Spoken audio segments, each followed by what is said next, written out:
I wake up in the morning and the first thing I do is get on my phone and check all my social medias. As I'm walking to class, I scroll the entire time, and at night, I'll promise myself just 5 minutes to look at my phone, and then an hour will go by, and 2 hours and 3 hours will go by. If this sounds familiar to you, then don't worry because you are not alone. In this video, I want to talk about what social media addiction looks like, how it harms us, and what we can actually do to fight against a social media addiction. A social media addiction isn't just spending time online, it's losing control of your time. It's the craving to check your phone constantly and frustration when you can't always check your phone. Or it's the feeling that you're always missing something when you're not on your phone. According to Hussam El-Samarahi and his colleagues, young users are influenced by four main forces: our habits, the design of the apps, social pressures, and our mental state. When all four of these forces work together, it becomes impossible to stop scrolling.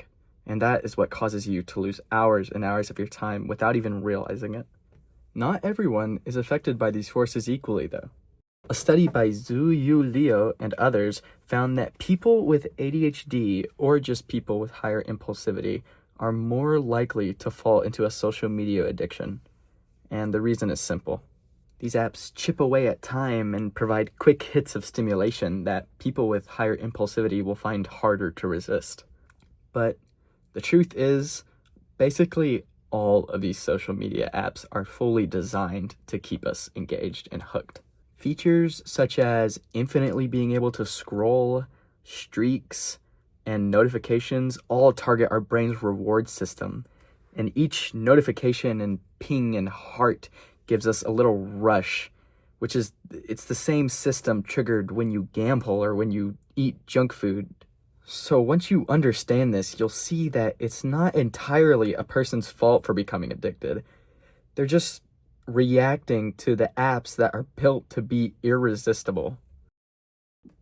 Social media's effect on mental health is serious.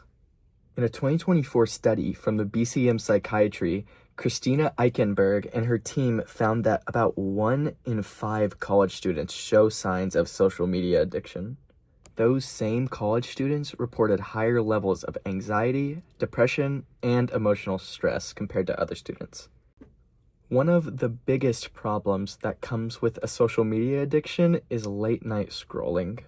Research by Arusha Krishnan and Penelope Chu found that people who stay up late using social media almost always tend to have poor sleep quality. This in turn leads to tiredness and mood swings, trouble focusing, and just many downsides to a person's day. And the irony in this is that the fatigue that we get from lack of sleep will in turn make us more likely to scroll because we're chasing a comfort feeling that we do not get from being exhausted. So how do we break out of this? I have a couple ideas to help a person start breaking out of a social media addiction. First things first, make it a little more difficult to access your social media apps. And for example, you could turn off notifications for unnecessary social media apps such as TikTok or X. And then also move these social media apps off of your home screen.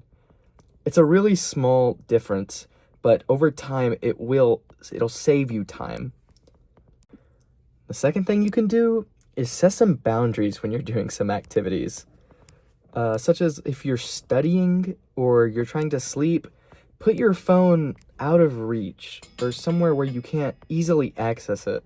My third idea, and what I believe is the most important idea, is to replace your habit of scrolling on your phone. When you catch yourself being extremely bored and you start to scroll, before you get too far, stop yourself and just for 5 minutes or 10 minutes, go take a walk, or if you have some sort of instrument, try and play something, or watch an informative YouTube video, or draw a drawing, or just text someone close to you. Do something that is not doom scrolling. A fourth tip can be to check your screen time and track your screen time.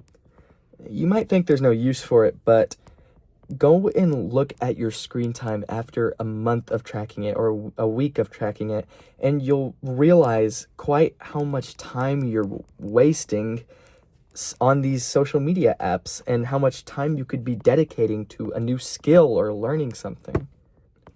If social media feels like the only way to escape stress or loneliness and you think there's no other option, the right thing might be to talk to someone. Talk to a counselor or just a professional or just a close family member.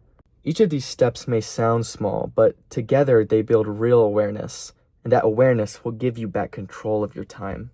You would be surprised by your ability to learn and how much that will help improve your mood. But I'll still be honest. I catch myself scrolling just to fill time at moments. But now I recognize it sooner.